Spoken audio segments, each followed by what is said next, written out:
the Mann-Whitney U-test. We're going to use that instead of using the independent t-test. So if the data is too messed up, in other words, it's violating the assumption of normality and homogeneity variance, or if you're dealing with ordinal variables, one of your variables is ordinal, you should switch to the non-parametric version, which is the Mann-Whitney U.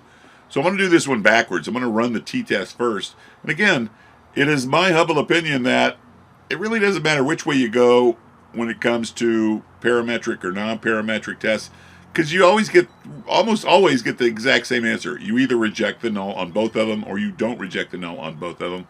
So let's do the t-test real quick, and independent, and we'll pick our favorite grouping, which is gender.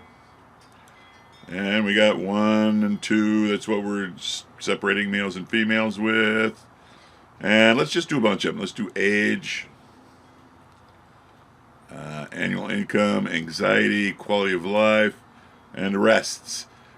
So we'll be seeing if there's a significant difference between the males and the females in their average age, and average annual income, average anxiety, average quality of life, average arrests. Okay, that's that. Click OK. And there's all the means. So I'm just jumping over here to the actual Sig values. Let's get these on the screen so you can see them. Where are they? Here they are, Sig values.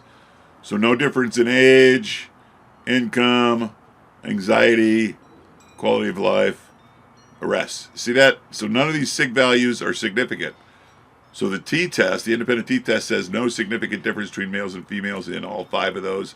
So now we're going to run the Mann-Whitney, go to non-parametric. I always like the legacy dialogues. We're going to go to 2 independent samples, right? Because they're independent groups. The males are independent of the females and vice versa. And their grouper is going to be, where'd it go? Gender again. So this is a different one. Okay, so we're going to use 1s and 2s to define our groups.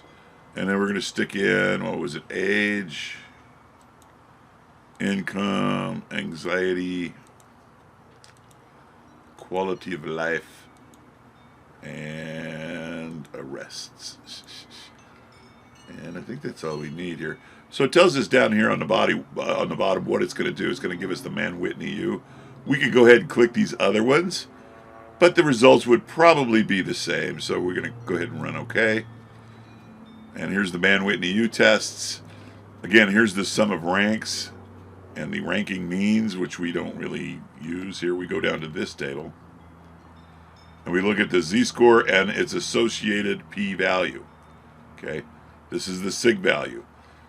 So no difference on age, annual income, anxiety, quality of life, or arrests. So there was no significant difference here either. So that's why I keep saying that. So that's how you run a Mann-Whitney U test in SPSS. MGZ, out.